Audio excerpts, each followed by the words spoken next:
ကြောက်เสียအနေထားနဲ့တွေ့လာရင်ရဲချင်းဖို့ဆိုတာအဲ့ဒီပညာရှိမှာကျွတ်တို့ကကြောက်เสียတကယ်ကောင်းတဲ့အနေထားနဲ့မတွေ့သေးခင်တော့ကိုရဲချင်းနဲ့ပဲထင်းနေတာလေအစိတ်ပြင်းတဲ့မွေနာကိုမတ်တက်ရက်နေတယ်တဲ့မွေနာကပ်ပြီးတော့ဘေးကမြန်ဩတတိကောင်းလိုက်တာ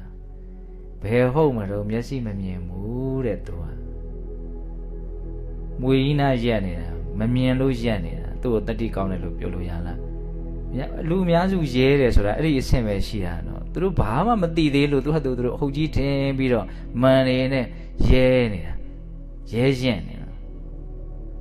တကယ်ဘေးနဲ့လည်းတွေ့ရောတကယ်ပျက်စီးမှုနဲ့လည်းတွေ့ရောအကုန်လုံးဟာမျက်နှာငယ်လေးနဲ့ပဲဖြစ်သွားတယ်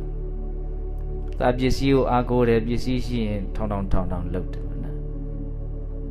အဲ့ဒီပစ္စည်းနဲ့ဖြည့်ရှင်းလို့မရတဲ့ပြဿနာလည်းတွေ့ပြီလဲဆိုရောဘာဖြစ်သွားတော့တခါတည်းငိုင်ကြသွားတယ်။